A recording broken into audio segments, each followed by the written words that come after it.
Bonsoir à toutes, bonsoir à tous. J'espère que tout le monde va bien. Je suis ravi de vous retrouver pour cette nouvelle vidéo hebdomadaire. Comme d'habitude, avant de démarrer, le petit message d'avertissement qui stipule que le contenu de cette vidéo est à unique but pédagogique et informatif, ne constitue en rien un conseil et que vous êtes bien sûr seul responsable de vos investissements. Pour me suivre, vous avez la possibilité, avec Twitter, Tino-du-bas trading, Facebook avec le groupe, du podcast de la bourse où, je suis plus, on va dire, je publie plus rarement, c'est plutôt, Lolo, Matt et les membres qui publient notamment sur le Fonda et notamment sur les US, les ETF et cetera. Toujours très intéressant de regarder un petit peu leurs analyses pour faire un complément et puis la chaîne YouTube sur laquelle vous êtes, où vous pouvez bien entendu vous abonner, activer la clochette pour avoir les notifications lorsqu'une vidéo est, en ligne. Ah oui, donc cette vidéo sera certainement diffusée également, chez Denis, exceptionnellement en l'absence de Xavier. Xavier, pour ceux qui le connaissent, fait une vidéo, hebdomadaire sur la chaîne de Denis et là, il est en congé donc, on lui souhaite bon repos à Xavier et il est possible que cette émission à titre exceptionnel soit également diffusée chez Denis, donc n'hésitez pas également à aller voir la chaîne pour ceux qui ne connaissent pas, mais la plupart connaissent maintenant. Le programme de cette semaine, donc le CAC comme d'habitude, Société Générale, Albioma, LNA Santé, JDE Pitt, Air Liquide, Hermès, Lectra, OVH, Galapagos. OVH, on l'a fait la semaine dernière, mais j'ai reçu pas mal de messages, pour avoir un suivi, donc je pense que c'est bien d'y revenir. Ipsen, Esker, UCB, Deceuninck, ABN, Netflix aux États-Unis, Meta, et on parlera d'Apple, car vous le savez, pour moi, Apple, c'est le thermomètre des US, et donc c'est important, je pense quand même. Je sais pas si je vais pas la suivre régulièrement dans les vidéos, parce que c'est bien quand même de regarder ce qu'elle fait. Comme d'habitude, si vous aimez ces vidéos et que vous souhaitez qu'il y en ait une autre la semaine prochaine, faites une petite pause de, allez, ça vous prend 5 secondes, vous mettez un petit like et vous reprenez le cours de la vidéo. Ça me permet d'avoir un retour tout simplement. Et ça me permet de me motiver pour en faire une la semaine prochaine.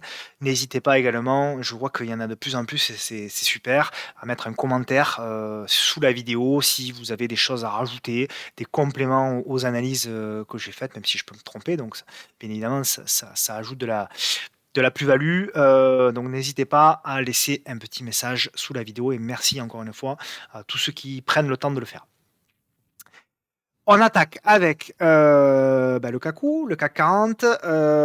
Alors, allez, on reprend un petit peu, comme d'habitude, l'historique parce que c'est toujours bien de prendre du recul. On avait donc le crash Covid.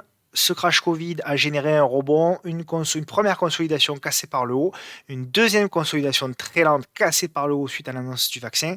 Et puis, à partir de là, on a enclenché une hausse dans un trend, dans un canal haussier. On a constaté que les hauts de canal étaient souvent des zones de vente et que les bas de canal étaient souvent des points d'achat. Sauf que petit hic, le 3 mars, on a cassé le canal par le bas et on est revenu s'appuyer. Donc c'est là qu'on va zoomer avec donc un rebond exceptionnel, hein. Ici, donc un rebond qui a dans un premier temps calé, donc je zoome encore, qui a dans un premier temps calé sous le canal, et puis on a fait la congestion, souvenez-vous, hein, la semaine dernière. Euh, c'est ce qu'on disait, hein, on allait attendre une congestion pour voir si on allait casser par le haut ou par le bas. Et puis là, ça s'est fait encore une fois avec une immense violence. On a cassé par le haut avec un gap à la hausse.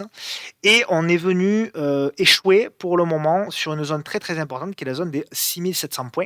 Cette zone qui avait fait ici résistance, ici support, ici support, ici support, cassé. Et là, on revient dessus. On peut le voir également comme une espèce de ligne de coup, d'épaule tête-épaule. Alors moi, pour moi, la ligne de coup, elle est même un petit peu plus haut, puisque la première ligne de coup de l'épaule tête-épaule que j'avais dessinée, elle était à l'époque en par là. Hop là, voilà. C'était plutôt, elle est plutôt là, cette ligne de coup. Donc voilà. Donc effectivement, on va dire qu'on a cassé la tendance baissière, on a neutralisé la tendance baissière et que désormais, on évolue entre deux bornes. Alors la séance d'aujourd'hui, elle n'est pas très significative, c'est une séance un peu spéciale, donc je ne vais pas m'attarder sur la séance d'aujourd'hui, même si on constate que quand même la baisse a été massivement achetée. Ce qu'on peut dire, c'est que pour moi, au-dessus des 6500 points, tant qu'on est dans le canal, pour moi, c'est on va dire plutôt positif. Si on repasse au-dessus des 6007, on se met potentiellement en embuscade ici pour aller, pourquoi pas, briser la résistance oblique, même si bon, euh, ça peut paraître incroyable, hein, mais la réalité des graphes, elle est là. A contrario, par contre, si on recasse à la baisse les 6500 points, là on a des gaps à aller combler, notamment le gap déjà des 6004, et après on verra. Donc à voir, on a également la M200, on a bon, il y a beaucoup de choses, pas évident pas évident forcément sur le CAC d'avoir une analyse très précise, il va falloir beaucoup plus de chandeliers. Par contre, ce qui est intéressant maintenant, c'est les swings. Et on l'a bien vu, ceux qui ont attendu les signaux, on a commencé à en avoir, hein, nous notamment sur le salon, on a commencé à reprendre des swings euh, toute la semaine, hein. Le week-end dernier déjà, on avait des swings en préparation et on voit bien, hein, les indices se sont repris. Donc les swings, forcément, les signaux sur les swings, eh ben, ils sont beaucoup plus pertinents. Dans un marché qui se reprend, ils sont beaucoup pertinents. Et on les a repris à partir de quand? Ben, tout simplement, comme d'habitude, quand on a passé la moyenne mobile 10 périodes. Voilà, à partir de lundi, donc à partir de 6300 points, effectivement, alors c'est pas le point bas, hein. Alors, je sais qu'il y a les stars de Twitter hein, qui vous disent moi j'ai acheté les 5750 points, bravo à eux d'ailleurs, c'est fantastique. Nous non, nous on a arrêté de trader à partir d'ici, là, à partir du 11 février, on a complètement arrêté et on recommence à trader voilà, à partir du 14 mars. Alors effectivement, ça fait plus d'un mois sans trader ou quasiment sans trader. Pardon, c'est ici. Un mois pile, ouais. Un mois, une semaine sans trader. Donc effectivement, c'est long. Mais l'avantage, c'est que ben, on a préservé tout le capital et on a recommencé à prendre des trades lundi. Donc il y en a d'ailleurs quelques-uns dans la liste qu'on va vous montrer, que je vais vous montrer. Euh, donc voilà, c'est toujours la même chose et il y a toujours ben, les grands malins hein, qui vont vous dire, voyez, il suffisait d'acheter le point bas. Et il y en a même des très forts qui disaient il suffisait d'acheter au son du canon. Pour info, le son du canon, c'était ici, hein, c'était le 11 février. Donc, à vrai dire, c'était le week-end entre le 11 et le 14 février. Donc, ça fait plus d'un mois. Ceux qui ont acheté là, ils sont toujours en perte, hein. Donc voilà. Donc, il faut remettre les choses dans le contexte. C'est toujours bien plutôt que de lire certaines bêtises qu'on lit de plus en plus sur Twitter. Mais c'est pas grave. Donc, tout ça pour dire que on est revenu sur des choses un peu plus agréables depuis une semaine, tout simplement parce que les indices se réorientent un petit peu mieux. Donc ça permet à côté de commencer à regarder des choses depuis une semaine, notamment sur les small qui se sont reprises. Alors, effectivement, on revient là sur des zones. Hop, j'enlève la SMA 10. Là, pareil, regardez. Les small, bah, pour moi, depuis tout simplement depuis le 11 mars, donc c'était vendredi dernier, ben, on repasse au-dessus de la M10. Voilà. On se remet. Alors, ça aurait pu être un faux signal, hein, il y en a des faux signaux, hein. Regardez, là, il y en avait un faux, là, il y en a un faux, bien entendu, hein. Mais ça permet de se dire bon, mais ok, moi là, à partir du moment où sur les indices, et les indices qui portent les actions que je trade, en l'occurrence là, si vous tradez les small, c'est le CAC small, du moment où ces indices-là donnent des premiers signaux court terme intéressants, eh bien moi, je commence à regarder à nouveau des swings. Alors j'aurai jamais les points bas, c'est vrai, je suis désolé pour vous, mais et pour moi d'ailleurs, mais par contre ça permet de se dire, ben voilà, moi à partir de là, à partir d'ici je trade, à partir d'ici je trade, à partir d'ici je trade, ça sert je sors vite, mais c'est pas grave. Donc voilà, voilà la philosophie que je répète semaine après semaine. Mais bon, apparemment, c'est pas toujours compris, donc bon, c'est pas grave. On passe aux actions. Allez, on passe aux actions avec Société Générale. Voilà. Alors, pareil, voilà, Société Générale. Alors, hop, j'enlève la SMA10. Qu'est-ce qui s'est passé Société Générale? Donc, gros dip. On est venu sur le gros niveau ici. On a fait le rebond, on a cassé donc ici directement, vous voyez cette zone là qui pour moi était une résistance qui désormais fait support. Ici on casse un nouveau support, on vient s'y appuyer aujourd'hui, donc c'est plutôt pas mal. Alors certains y verront peut-être des petits biseaux, hein, des petits biseaux comme ça, hein, donc attention quand même. Mais effectivement, là aussi, on peut dire que Société Générale, voilà, hein, depuis, alors il y a toujours, je sais qu'il y a des gens qui sont très très forts, qui ont acheté du Société Générale à 18,40 € en call x 8000, donc bravo à eux, ils sont très très forts en effet. Nous, par contre, voilà, moi en tout cas, je recommence à passer acheteur Société Générale, beaucoup plus cher, puisqu'en effet, c'est à partir d'ici, donc des 22,50 €, 23 € qu'on, pour moi, on repasse acheteur et que potentiellement, on peut commencer à chercher des configurations, des congestions, etc., etc. Donc pour le moment, plutôt positif avec un biais méfiant quand même, hein, forcément, quand on voit ce genre de configuration. N'oublions pas qu'un mouvement correctif se fait toujours en général en 2 voire 3 temps, d'accord? Donc attention quand même, on pourrait avoir, je vois que tout le monde repasse en mode euphorie et tout ça, OK, très bien. Effectivement, il y a des rebonds, très bien, mais n'oublions pas que ça reste du rebond. On a certes des premiers signaux techniques qu'il faut prendre, c'est ce que nous on fait, hein, on a fait toute la semaine, on prend des signaux techniques, mais on prend des signaux techniques avec des ratios gain-risque importants et avec des stops très courts, sinon on ne prend pas. C'est ça aussi qui fait la réussite d'un trader, c'est pas prendre tout et n'importe quoi. Donc Société Générale, voilà, plutôt positif. Bon, difficile de prendre un setup d'achat. Pour moi, il y en avait un ici. Il y en avait un ici sur le repli ici. Mais là, en l'occurrence, bon, c'est difficile, surtout il doit y avoir toujours un gap en 1 heure qui n'est pas comblé ici, à 23 €. Donc, à voir. Pour le moment, je reste à l'écart de Société Générale, même si, pareil, hein, ce biseau ascendant, rien ne dit qu'on ne va pas le casser par le haut, etc. Donc, à voir. En tout cas, on va pour le moment patienter sur Société Générale et la config me plaît pas forcément. Albioma, par contre, voilà l'exemple de titre hein, qu'on a tradé nous cette semaine. Hein, voilà, voilà. Donc, je l'ai partagé en plus sur Twitter. Voilà, là on avait, vous voyez, on repasse au-dessus de la moyenne mobile. Donc on est au-dessus de la moyenne mobile, les indices sont au-dessus de la moyenne mobile. On propose un achat au-dessus des 40,10 € et puis on va chercher 1 TP, 2 TP, 3 TP. Voilà, donc c'est un trade là, sur ce niveau-là, où c'est un trade à 14%. C'est exceptionnel. Sur une action en plus très liquide. Voilà, mais pour moi, alors certes, il y en a qui ont acheté du Albioma, je sais, hein, là aussi, qui ont acheté du Albioma à 31,30 €. Bravo, bravo à eux. Mais pour moi, c'était pas une config à prendre parce que les indices étaient trop baissiers encore. Voilà. Mais là, par contre, on a le rebond, on a la congestion, vous voyez, en 3 bougies là qui se fait. Et là, derrière, poum, on casse par le haut. Et derrière, on a l'explosion d'Albioma. Alors, il y a des infos derrière. On va pas faire de fondamental maintenant. Mais voilà, c'est toujours pareil. Il y a deux manières de voir les choses. Il y a les traders débutants ou les traders mythomanes qui vont vous dire là où il faut acheter, c'est là. Voilà. C'est là où il faut acheter. Et il y a les vrais traders, ceux qui tradent vraiment, qui vont, eux, chercher des configurations avec des réductions de volatilité. Voilà, comme ici, vous voyez. Avec des réductions de volatilité qui vont chercher les cassures.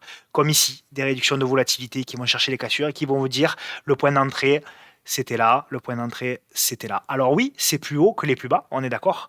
Mais c'est des vrais traders qui vont vous dire ça, c'est pas des gens qui vont vous expliquer qu'ils achètent tous les points bas. Donc voilà pour Albioma. Est-ce que c'est le moment de rentrer sur Albioma? La réponse est non. Pourquoi? Parce que là, il n'y a plus de réduction de volatilité. On est dans un mouvement d'expansion totale. Donc pour moi, il n'y a pas vraiment aujourd'hui comment dirais-je, de setup pour rentrer sur Albioma. Par contre, est-ce qu'elle peut monter encore? Oui, oui, oui, bien sûr, elle peut monter encore. Et je dirais même qu'il y a un TP ultime qui est à 50. Je crois qu'on a gardé sur le salon d'ailleurs ce TP-là hein, pour jouer l'extension avec un reliquat. De mémoire, il reste 25% sous cette ligne. Donc voilà.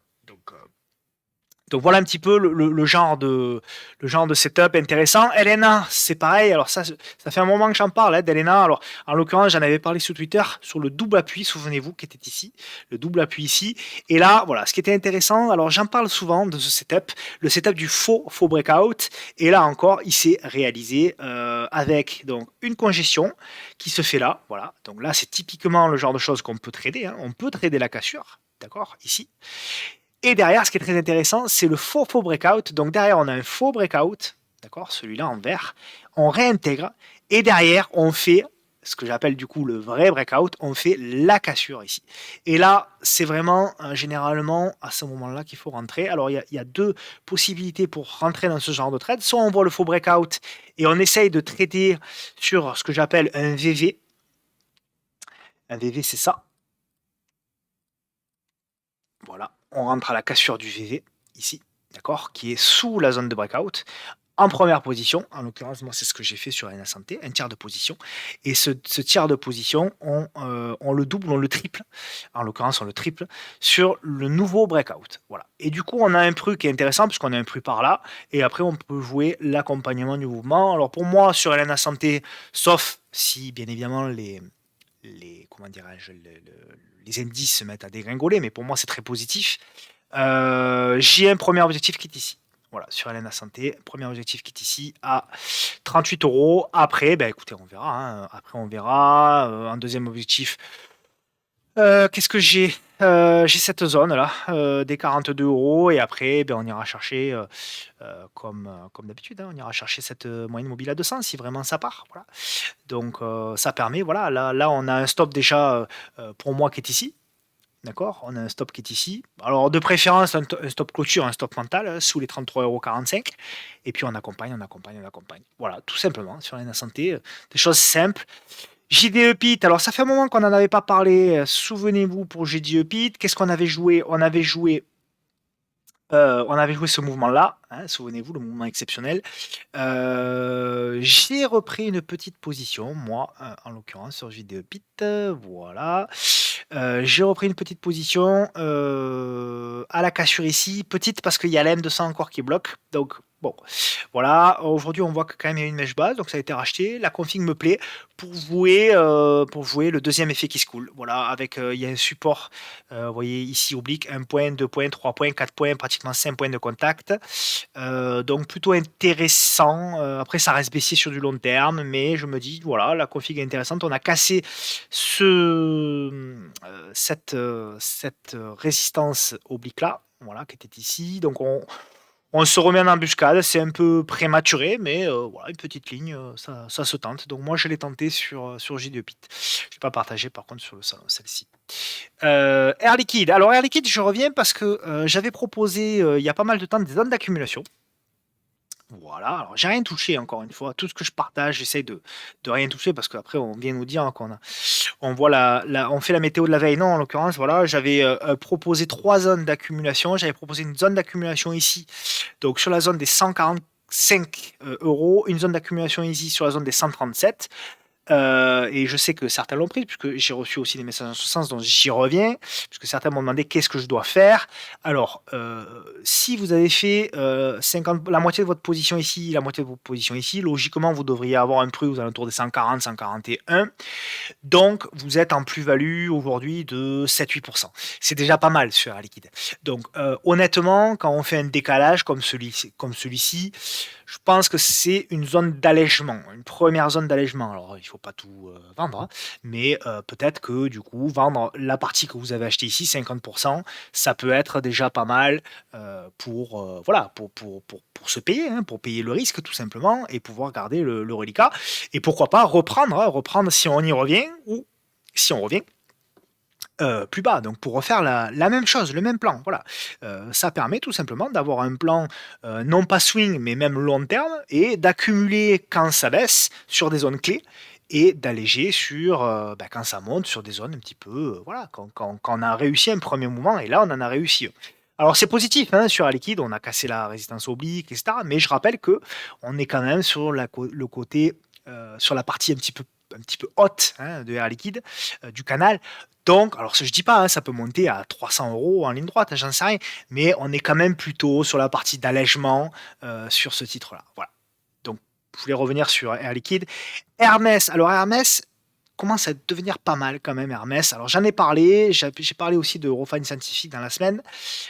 Pourquoi? Parce que on était dans cette figure de congestion, de consolidation, et là aujourd'hui, enfin du moins mercredi, jeudi et aujourd'hui, on a cassé par le haut. Et malgré la séance un peu aujourd'hui un petit peu bizarre, eh bien, on reste du bon côté. On reste du bon côté de l'oblique. Donc, alors c'est très tôt, hein, c'est très tôt, voilà. Mais vous voyez, on est au-dessus de la moyenne mobile 10. On fait des petites bougies au-dessus de cette résistance oblique. Il y a quelque chose qui se passe, voilà, il y a quelque chose qui se passe sur Hermès. Alors évidemment, hein, on a du boulot encore, hein. Il y a une belle zone de résistance ici.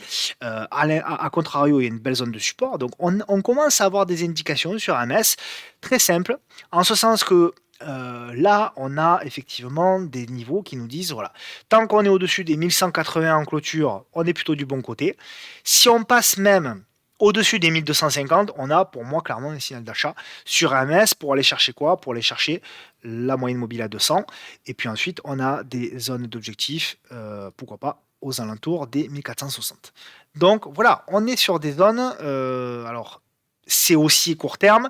En hebdo, c'est toujours baissier, hein. Si on met la M10, on est toujours en dessous, d'accord? Donc on peut aussi voir ça comme un pullback M10, donc attention. C'est pour ça qu'il ne faut pas rentrer non plus comme un fou. Mais voilà, si on veut anticiper un petit peu les signaux, prendre une première position sur Hermès avec une invalidation très courte, une invalidation, vous voyez, à 3%, 3-4% en dessous, quitte comment dirais-je, à se surexposer si on passe les 1250 euros, ça peut être une idée. Voilà. Donc, sur Hermès, il y a quelque chose qui se passe, comme sur Eurofine Scientific, comme sur quelques titres comme ça. Voilà, donc tout n'est pas fait, mais il y a quand même des choses qui nous disent ça, c'est plutôt pas mal. Donc moi, si le CAC devait continuer, de toute façon, pour moi, ce sera avec Hermès. Pour moi, c'est assez clair. Lectra, alors Lectra, c'est un joli titre, hein. Voilà, alors pour moi, Lectra, on est dans un canal ici. Donc, ce qui était intéressant à jouer, c'était la cassure, hop, qui était ici. Voilà, donc là, pas vraiment de prise de position à faire. C'était compliqué de rentrer sur ce titre-là. Pour moi, parce que j'aurais préféré pour rentrer qu'on fasse une petite touchette un petit peu plus bas avec la M200, avec le bas de canal. Donc si on y revient, ce sera plutôt là qu'on fera l'achat. Aux alentours des 37,45 €, 37,90 € et la M200, donc 36,50 €, 36,50 €, 37,50 €, on va dire, la zone, donc toute cette zone ici. Là, pour moi, bon, ça peut bien sûr aller chercher le haut de canal, hein, mais pour moi, voilà, le timing est plus très bon. Il n'y a pas eu de setup véritablement comme on aurait pu en avoir ici, par exemple, vous voyez? Voilà. Ça, c'est le genre de setup qu'on aime, hein, avec une réduction de la volatilité, avec une cassure par le haut, etc.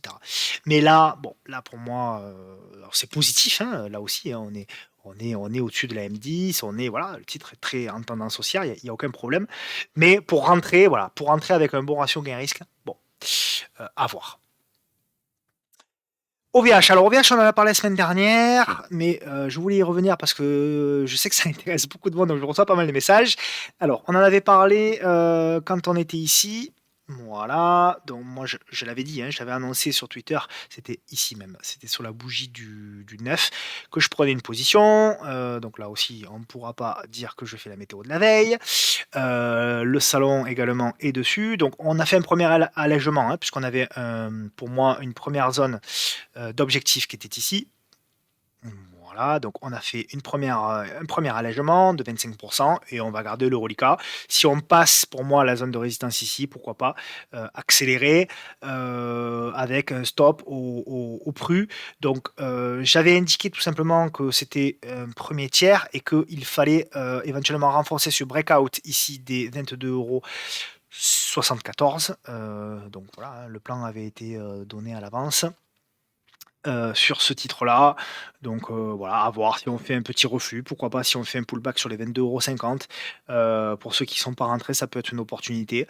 Voilà, mais pour ceux qui sont dedans, moi je bougerai pas, hein. Encore une fois, voilà, encore une fois, je sais que j'insiste beaucoup avec cet M10, mais le signal est donné. Une fois qu'on a clôturé, qu'on fait une clôture au-dessus et que le lendemain on est encore dedans, on a des signaux positifs. Alors ça marche pas tout le temps. Regardez, là il y avait un faux signal.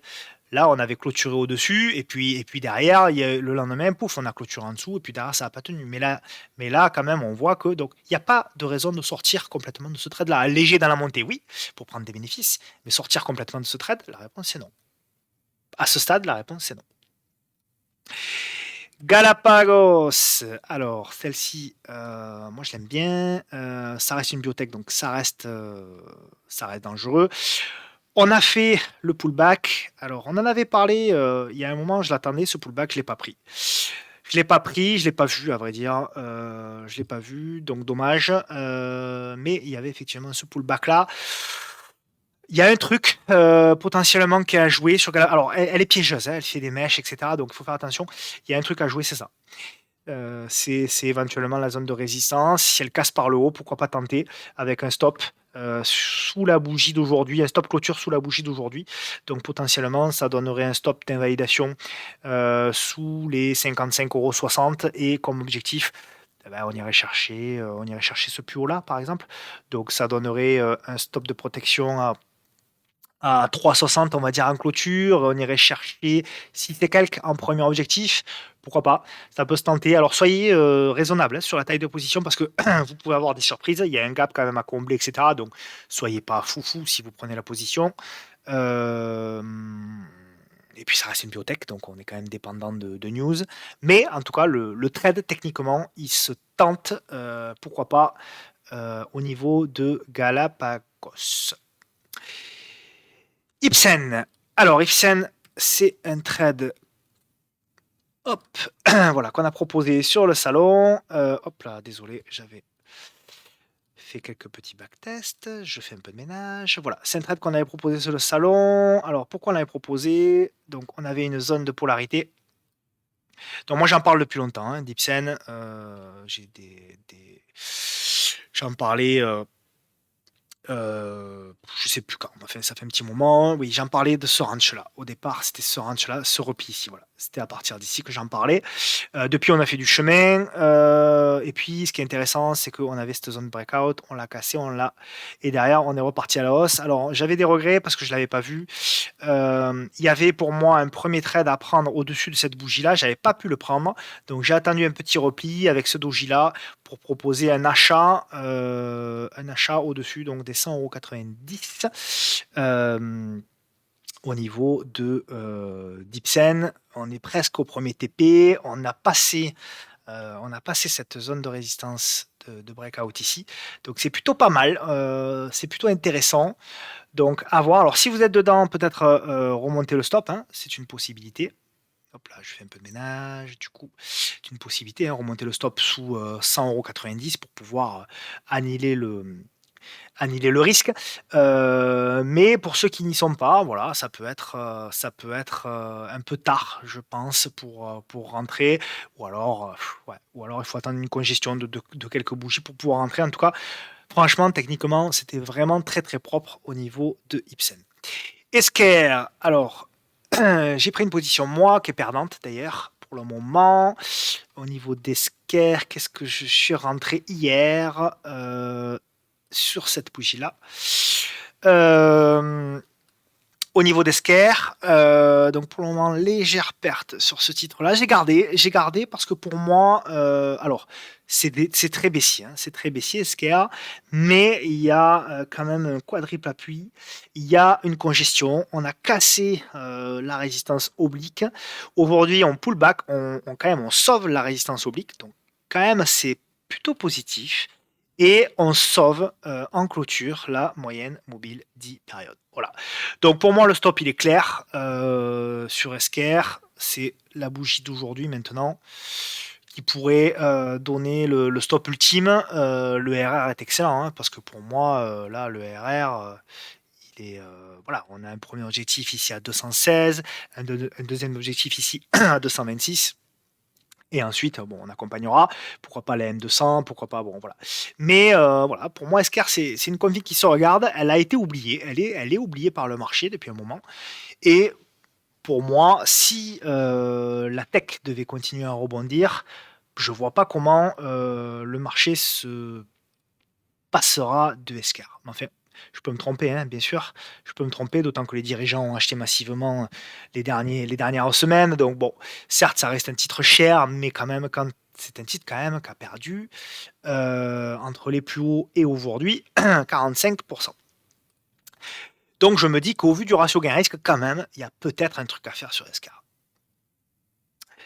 UCB, c'est une config c'est un titre que j'ai proposé également à l'achat. Ben voilà. Ah ben on a tapé le TP2. Parfait. Donc voilà, c'est un titre que j'ai. Alors là, voilà, typiquement le genre de config que moi je cherche. Je vous montre un peu parce qu'après, on lit tellement de choses sur Twitter que des fois, quand même, ça fait mal. Comme quoi, bah, ne suit pas les trades, et cetera. Voilà, ben si, regardez, hein, voilà un titre que j'ai proposé, UCB, à l'achat. Pourquoi je l'ai proposé? Parce que c'était une zone de congestion. Vous voyez, on avait un mouvement haussier, zone de congestion. La congestion, on la casse par le haut, donc on rentre. Ça permet d'avoir un stop très très court. Vous voyez, on avait un stop là aussi. Quand on dit que je mets des stops à 3% et qu'on ne me croit pas, qu'on dit que c'est pas vrai, que c'est pas possible, ben voilà, on a la preuve ici, encore une fois, que ça fonctionne de mettre des stops courts, à condition de chercher ce que je cherche toujours, de la réduction de volatilité. Voilà. Et là, ça a été le cas. Dans un mouvement haussier, une réduction de volatilité pour vous, le deuxième mouvement haussier. On a vu l'exemple la semaine dernière, souvenez-vous, sur CGG, où il y a 15 jours. Pareil, c'était la même config sur CGG. Tout ça, alors c'est des configs qui sont rares, je vous l'accorde, hein. Ce sont des configs qu'on ne voit pas tous les 4 matins, donc on ne fait pas d'overtrading, on trade vraiment des points précis, des configurations précises. Mais par contre, c'est vrai que on a des ratios, gain-risque très bons. On a un taux de réussite qui est pas fantastique. Moi, je tourne à un taux de réussite de 40-45%. Mais par contre, on a des ratios qui sont très très bons, qui sont de 1,5, 2, 3 des fois. Voilà, donc il faut savoir ce que l'on recherche. Donc, est-ce que UCB, pour moi, l'objectif est atteint? Pourquoi? Parce qu'on a j'efface du coup. UCB, pour moi, l'objectif est atteint parce qu'on est sur cette zone de résistance. Voilà, qui est ici. Donc moi, je jouais ça, hein, je ne vais pas dézoomer, mais je jouais ça en fait sur UCB. Pardon, je fais du ménage, c'est mes backtests. Hop, donc pour moi, voilà, zone d'allègement. Bon, gardez 20% hein, de votre ligne, hein, pour jouer, on ne sait jamais, hein, si on casse par le haut et que derrière on a une exponentielle qui se met en place, bah, vous avez un reliquat, c'est super. Mais pour moi, on a fait le gros move, quoi. Voilà. De Sonic, alors voilà, c'est preuve aussi qu'il n'y a pas que des trades qui marchent, puisque là, c'est De Sonic, c'est une trade que j'ai proposé à l'achat. Donc on est toujours dedans, léger gain pour le coup. Donc qu'est-ce qu'on avait tradé? Là on avait tradé tout simplement la cassure. Donc ici la cassure, le pullback. J'ai regretté parce que normalement je dois prendre la cassure ici de cette bougie là. Mais j'étais en retard, je l'ai vu trop tard la config, mais j'ai préféré quand même l'essayer parce que pour moi le ratio était encore bon. Donc le lendemain, donc voilà. Donc voilà un petit peu la config. Ce que je joue sur De Sunning, c'est le retour ici sur la zone de résistance vers les 3. Et si ça passe, ben on verra. Si ça passe, on accompagnera un petit peu plus vers les 3,15. Euh, voilà, on verra bien. Elle a rebondi, mais bon, ça reste encore fragile. On est repassé, donc voilà, on est repassé au-dessus de la M10. Là encore, regardez un petit peu le travail de la M10 qui fait résistance, qui fait résistance, qui fait résistance. Et là, on la casse en clôture, on pull back le lendemain et derrière ça part. Voilà. Donc ça, c'est des configs que je vous montre semaine après semaine, mais voilà, je ne fais qu'appliquer à titre perso ce que je vous explique semaine après semaine, même si je simplifie beaucoup parce que effectivement j'ai des setups de travail un petit peu plus complexes, mais honnêtement, ça suffit largement pour pouvoir trader. ABN, et ça permet surtout d'être dans la tendance. ABN, alors là, pareil, c'est un trade que j'ai proposé, alors qui ne s'est pas déclenché celui-là parce que c'est un gap haussier. On a eu un gap haussier, j'avais proposé, vous voyez, on avait pareil, hein, la zone de support oblique, réduction de la volatilité, malheureusement, pas déclenché, puisqu'on a gapé, donc on met des ordres à plage de déclenchement. Entre 0 et 1%, 0 et 0,5% au-dessus du break. Hein. Certains me demandent qu'est-ce que c'est des APD. Des APD, c'est des ordres à plage de déclenchement et non pas à seuil de déclenchement. Donc, quand on a un ordre à plage de déclenchement, il faut que le cours ouvre dans la zone à plage pour pouvoir être déclenché. Ce qui n'a pas été le cas, malheureusement, ici, parce que notre plage, elle était ici. Donc, vous voyez, on a gapé. Alors, on est revenu faire le pullback, hein, mais en tout cas, ça n'a pas été déclenché, donc je le considère pas comme. Par contre, ce qui est intéressant, c'est ça. Voilà, ça c'est intéressant. Ça c'est très intéressant parce que si on a effectivement derrière une relance, eh bien ABN Amro-Bank pour moi en profitera. Et là, très franchement, on peut avoir, regardez, si vous mettez un ordre à plage de déclenchement ici, ou même, allez, au-dessus de la bougie, légèrement au-dessus de la bougie, avec un stop loss, par exemple, ici ou même ici, voilà, ça peut être avec un ratio exceptionnel pour pouvoir repartir. Donc voilà le genre de configuration qu'on peut traiter. Donc à observer, ABN AMRO-Bank, les banques ont rebondi, mais ABN a encore des objectifs à aller chercher. Comme objectif, il y a un petit gap qui est ici. Et en deuxième objectif, un gros gap qui est ici. Voilà. Donc c'est bien, ABN AMRO-Bank, c'est coté pardon, à Amsterdam. Donc il n'y a pas de TTF hein, dessus. Donc ça peut être intéressant à jouer. C'est hyper liquide, hein, vous voyez. 43 millions d'euros échangés. Donc là aussi, hein, ceux qui disent que sur le salon, on fait décaler les titres, vu les titres qu'on propose, si on fait décaler 43 millions d'euros, croyez-moi, c'est que on a des gros portefeuilles sur le salon. Netflix, allez, on part aux States. Netflix, voilà, voilà, pas mal. Voilà, pas mal. Pas mal Netflix, on est en potentiel retournement, hein, là aussi, Netflix, voilà. Donc on casse la M10 et derrière on casse le biseau descendant. Donc signal quand même important de premier retournement. Alors si vous avez loupé ce mouvement-là, parce que le premier mouvement, il est jamais évident, hein. Ce qui est intéressant, c'est de guetter un retour potentiel sur la moyenne mobile 10. Voilà. S'il y a un retour potentiel sous la moyenne mobile 10, une petite congestion qui se met en place, alors je ne sais pas comment elle sera, hein, mais hop, vous jouez la congestion et la deuxième cassure pour aller chercher le gap qui est ici. Voilà. Donc, à suivre de près, Netflix, si vous n'avez pas pris. Hein. Si vous avez pris, parfait. Donc, vous gardez. Si vous n'avez pas pris, petit repli, et à ce moment-là, vous tradez la première cassure du repli. Très simple. Comme d'habitude, très simple. Méta, pareil, méta, voilà, pareil. Cassure de la M10. Comme par hasard, on la gap. Comme par hasard, on gap la M10. Et là, on a la relance. Donc, on avait cette zone de congestion. On casse la zone de congestion par le haut. Pile sur un niveau de support très important, qui était ce niveau-là. D'accord. Donc, qu'est-ce qu'on va attendre? Donc, soit on est dedans, on a pris la cassure de la M10, tout ça. Donc, parfait, si vous l'avez fait. Si vous ne l'avez pas fait, petit repli, petite congestion. Voilà. D'accord. Et quand on a, si ça arrive, hein, si ça arrive pas, ça arrive pas. Si ça part en ligne droite vers les 400 $, bon, tant pis. Ça m'étonnerait quand même. Mais premier repli, on joue la cassure. Voilà, tout simplement. Et on met un stop sous la congestion. Tout simplement, comme d'habitude. Et on va terminer par Apple. Alors, Apple, on en avait parlé. Alors, ce qui est intéressant, c'est qu'on en avait parlé et que Apple, depuis 15 jours, nous valide le scénario. Regardez un petit peu le scénario. Souvenez-vous, la semaine dernière, je vous avais proposé, c'était ce vendredi, le vendredi 11 mars, je vous avais proposé ce scénario en biseau descendant. Reprenez ma vidéo la semaine dernière, hein, il n'y a pas de météo de la veille. Je vous avais proposé ce scénario en biseau descendant.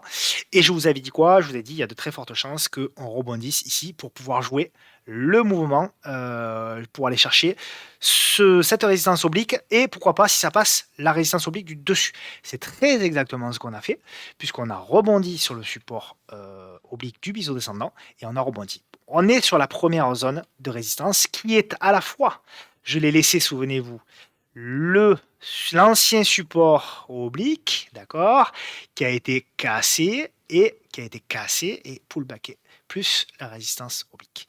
Donc, soit vous êtes un acheteur de support, et là, vous avez suivi la vidéo la semaine dernière et vous avez acheté, entre guillemets, en petite unité de temps, ici, Apple. Donc là, parfait, bravo. Et là, vous êtes en gain déjà de, allez, admettons que vous n'avez pas acheté au plus bas, vous avez acheté ici, par exemple, à 151 ou 152, vous êtes en gain de 7%. C'est ce qu'on visait, hein, je l'ai dit la semaine dernière, 7% de gain. Donc là, vous êtes sur un premier niveau d'allègement, ou en tout cas, vous montez le stop. Soit vous n'êtes pas sur Apple, et dans ce cas-là, j'attendrai quoi? J'attendrai une cassure, et j'attendrai la congestion ici. Voilà. Et dès qu'on va casser ici, pourquoi pas rentrer. Mais là, pour moi, le problème, c'est que si vous rentrez ici, ça vous fait une invalidation qui est lointaine, puisque ça ferait une invalidation ici. Donc ça fait une invalidation qui est à plus de 8%. D'accord?